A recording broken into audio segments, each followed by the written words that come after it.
Salut. Aujourd'hui, je voulais vous parler des anciennes et des nouvelles méthodes. À la naissance de notre enfant, on a reçu beaucoup de conseils. Alors, de très bons pour la plupart, mais certains étaient déconseillés, voire interdits. Alors que les conseils venaient de nos parents, de nos grands-parents, donc des personnes qui ont de l'expérience, qui nous ont élevés, donc on pourrait facilement leur faire confiance. Sauf que les études avancent et ce qui était vrai hier ne l'est plus aujourd'hui. Après, j'ai de la chance parce que ma femme, elle est nounou, et elle a appris les dernières pratiques, les derniers gestes à faire ou à ne pas faire. Donc on est plus à même à les contredire. Alors, quand on les contredit, il y a souvent une phrase qui revient et qui me casse les couilles. C'est ouais, mais c'est bon, nous on l'a fait, il vous est jamais rien arrivé. Nous, non, il nous a rien arrivé. Il y en a, les enfants sont morts comme ça. Donc je me suis dit qu'une petite vidéo pour expliquer ça, ça serait pas plus mal. Et on va faire un jeu. Si tu apprends quelque chose dans cette vidéo, tu mets un j'aime. Alors, on va commencer par faire dormir un enfant sur le ventre ou sur le dos. Il n'y a pas si longtemps, les pédiatres et toute la petite enfance disaient qu'il faut dormir sur le ventre, parce qu'un enfant dort beaucoup mieux. Ça c'est vrai, il dort beaucoup mieux sur le ventre. Maintenant, il faut qu'il dorme sur le dos. Donc pareil, il y a beaucoup de parents qui disent non, c'est n'importe quoi, il dort mal sur le dos, moi je veux qu'il dorme bien. Je comprends, hein. Sauf qu'il y en a qui dorment tellement bien qu'ils se réveillent plus. Alors, c'est pas énorme le chiffre, mais quand même, si on peut éviter qu'il y ait un problème, parce que bon, le but c'est comme qu'il se réveille le matin. Après, le vrai danger de dormir sur le ventre, c'est surtout entre 0 et 4 mois. Ça va jusqu'à 1 an, mais 0 et 4 mois, c'est vraiment le moment à ne pas le faire. Après, ça, c'est pour plusieurs raisons. Quand un enfant dort sur le ventre, il a le nez vachement près de la literie. Du coup, il y a une mauvaise circulation de l'air. Et on sait que l'air expiré n'est pas bon. Bah lui va le respirer. Et ça peut endommager son cerveau et voire le tuer. Il y a un autre danger, c'est quand votre enfant régurgite. Parce que dormir sur le ventre, ça fait que ce qui va régurgiter peut se bloquer dans les poumons et restreindre la respiration. Donc il peut suffoquer. C'est pour ça que quand un bébé a des reflux gastriques, votre médecin normalement est censé vous dire de dormir sur le dos. Parce que le but c'est que ça gêne pas les voies respiratoires.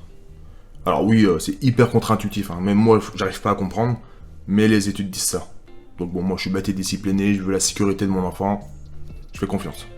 Ensuite, le cœur d'un bébé est beaucoup plus sensible à la régulation thermique. En gros, la chaleur parcourt le corps et s'échappe par la tête. Sauf qu'en fait, s'il dort sur le ventre, ça va bloquer cette zone-là. Sachant que dans un enfant, il y a 4 fois plus de chaleur qui circule. C'est énorme à comparer de nous. Du coup, sa température va grimper, risque de fièvre, déshydratation, la mort. Donc c'est pour ce genre de raison que un enfant doit dormir sur le dos et pas sur le ventre. Enfin, quand je dis enfant, je parle de bébé, hein. Quand il a 1 an et demi, on s'en fout, il dort comme il veut, hein. Ensuite, sujet sensible. Le caprice. Alors déjà, faut différencier plusieurs choses. Le caprice, comme on l'entend, c'est lié à l'envie. Or, un enfant de bas âge n'a pas d'envie. Il n'a que des besoins. Il y a des études qui ont démontré que le cerveau d'un enfant n'était pas assez développé pour contrôler ses émotions. Et du coup, la moindre contrariété peut le submerger. Des choses qui nous, on s'en fout, ça nous passe au-dessus de la tête, lui, ça va le retourner. Après, un exemple tout con pour qu'on comprenne mieux, on prend un exemple, par exemple, on a mal dormi. On a mal au ventre, on a mal à la tête, certaines femmes qui ont leurs règles, tout ça fait qu'on est facilement irritable. Mais nous, on sait les contrôler, nos émotions à la base. Et pourtant, des fois, pour rien, on s'énerve. On a tous un souvenir où on s'est énervé pour rien. Et ben maintenant, imaginez que ce moment qui nous énerve pour rien, c'est notre quotidien. Un enfant, c'est ça. Un enfant, vu qu'il ne sait pas gérer, la moindre contrariété, et c'est fini. Pour combattre ces moments-là, le plus simple, c'est un câlin. Alors oui, dit comme ça, c'est con. Un câlin, genre ça va faire quelque chose. Oui. Parce qu'en fait, un câlin, ça va vous procurer de l'ocytocine. Et ça va le calmer. Ça va le détendre. Ça va passer. Mais ça marche si vous êtes calme. Si vous le faites un câlin, mais vous avez envie de lui casser le cou, ça marchera pas. C'est vraiment, faut lui transmettre votre amour pendant le câlin. C'est pareil dans un magasin.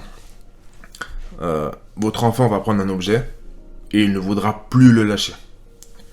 Même à la caisse, hein, il ne voudra plus le lâcher. Il va taper une crise parce qu'il veut cet objet. Et ben en fait, c'est pareil. C'est pas qu'il veut cet objet. Lui, il en a rien à foutre de cet objet. Clairement, il s'en fout totalement.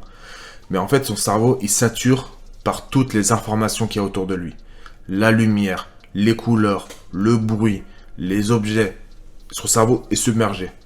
Donc en fait, en gros, pour imager, c'est comme si il y avait une bouée au milieu de l'océan et vous vous accrochiez à ça pour pas couler. Et ben la bouée, c'est l'objet. Donc en fait, il faut plus prendre ça pour un appel à l'aide plutôt qu'un caprice. Et donc pareil, câlin, si vous pouvez, sortez-le du magasin. Il va gueuler, hein. C'est pas grave. Sortez-le du magasin. Ou alors, si l'objet en question, vous en avez besoin, laissez-lui. Ça change quoi? Qu'il l'ait dans les mains ou dans le caddie, on s'en fout tant qu'il ne le fait pas tomber. Laissez-lui. Si vous n'en avez pas besoin, posez-le, sortez. Si vous pouvez, hein, toujours pareil. Et calmez-le, parlez-lui, câlin, jouez. Voilà. Ensuite, quand votre enfant a de la fièvre. Alors, à l'époque, on disait, faut lui donner un bain un peu plus frais que sa température corporelle. Ne faites pas ça. C'est des conneries. Et c'est interdit même maintenant. Parce que sa température corporelle va baisser beaucoup trop vite. Donc il va frissonner, il va avoir froid du coup, et il peut rentrer en hypothermie. À cet âge-là, c'est pas une bonne idée. Ce qu'il faut faire en revanche, c'est de le mettre dans une pièce qui a été aérée au préalable, entre 18 et 20 degrés, c'est bien. Il ne faut pas trop l'habiller ni trop le déshabiller, parce que le but c'est pas qu'il ait froid, c'est pas qu'il ait trop chaud, hein, c'est qu'il soit à bonne température.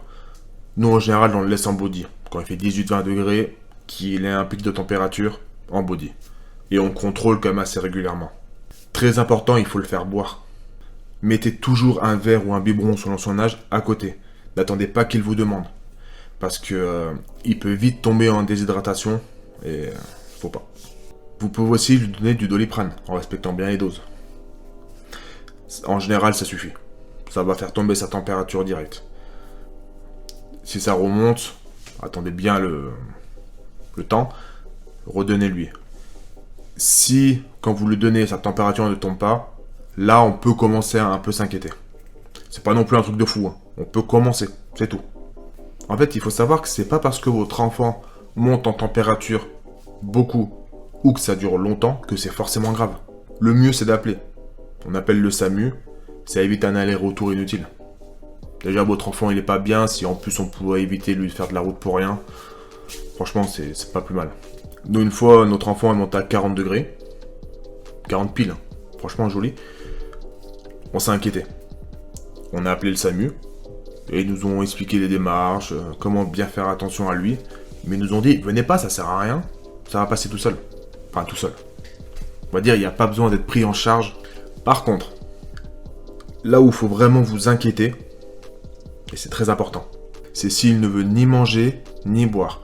S'il a des maux de tête, s'il somnole, s'il a des vomissements, des maux de ventre, des diarrhées ou une respiration difficile. Après, quand c'est notre enfant, surtout le premier, le moindre détail, on s'inquiète. Et alors que, si on l'amène à l'hôpital, eux, ils voient ça tous les jours, ils savent très bien que c'est rien. Ensuite, alors ça, je crois que c'est plus trop... J'ai entendu une fois à ma femme, mais c'est tout. C'est une femme enceinte doit manger pour deux, parce qu'elle doit nourrir le bébé. Alors ça, c'est une bonne chose. Si vous voulez prendre du poids. C'est tout. Ça sert qu'à ça. Manger pour deux, ça sert qu'à prendre du poids. Le bébé, lui, ça ne changera rien. Il faut juste que vous mangiez équilibré. Parce qu'un enfant va piocher exactement ce qu'il a besoin. Pas plus, pas moins. Donc il faut éviter les carences parce que s'il a besoin de quelque chose que vous ne pouvez pas lui donner, c'est pas bon pour son développement. Donc un petit McDo de temps en temps, c'est pas grave. Hein. Votre enfant va pas se faire un steak entier. Il va juste prendre la protéine qu'il a besoin. Fin. Ensuite, pour rester dans le thème de la bouffe, si votre enfant ne veut plus manger, avant on le forçait, toi, en disant ouais, si tu veux pas manger tes légumes, t'auras pas de dessert. Punir un enfant pour la bouffe avec de la bouffe, déjà c'est pas une bonne idée, parce que le dessert c'est un produit laitier. c'est très bon pour les os. Donc c'est dommage de lui enlever. Et par rapport aux légumes, la plupart des adultes qui détestent un légume ou plusieurs, si on leur pose la question, souvent c'est parce que quand ils étaient petits, on leur a forcé. Ou alors ils en ont eu beaucoup trop souvent. Ça a fait du dégoût et on n'en veut plus. On peut même plus le voir. Par exemple, mon beau-frère, impossible de le faire bouffer des épinards. Parce que quand il était petit, il s'est forcé à finir son assiette. Maintenant, il n'en veut plus. Et pareil, ma femme et ses 3 sœurs, le même aliment, elles ne peuvent pas se le voir. La betterave. Ouais, la betterave. Elles ne peuvent pas se voir ni se sentir la betterave. Pourquoi ? Parce qu'on leur a fait bouffer non-stop quand elles étaient petites. Tout simplement. Après, si votre enfant ne veut pas un légume, si c'est la première fois que vous lui donnez, c'est normal. C'est nouveau. Tous les enfants n'aiment pas les nouveautés. Ensuite, c'est peut-être juste la forme qu'ils n'aiment pas. Donc à cet âge-là, t'aimes pas la forme, t'aimes pas le goût. C'est aussi simple que ça. Pour être sûr qu'un enfant n'aime pas, faut lui donner au moins 3 fois. Et quand je dis donner, c'est pas lui mettre dans la bouche, hein. C'est le laisser goûter 3 fois. S'il aime pas, il aime pas, c'est pas grave. Mais peut-être que c'est la forme. Les brocolis, il aime pas. Les brocolis, c'est une texture, une forme bizarre. Faites dans une purée. On sait jamais, ça peut passer. Par exemple, on a essayé une recette avec ma femme. Bon, notre enfant, il s'en fout, il aime tout. C'est mon fils en même temps. Épinards, pâtes. Coquillettes, de préférence. C'est une tuerie. Franchement, essayez. C'est putain de bon.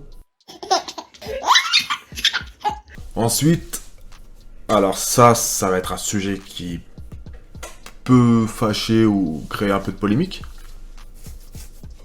C'est un grand mot, la polémique. Mais en tout cas, ça anime les discussions. La différence entre filles et garçons.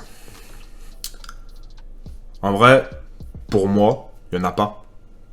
Enfin, si, ouais. Mais il n'y en a pas dans la façon de l'élever. Si votre enfant, votre fille veut jouer avec des voitures bleues, elle joue avec des voitures bleues. Si votre garçon veut jouer avec des Barbies, il joue avec des Barbies.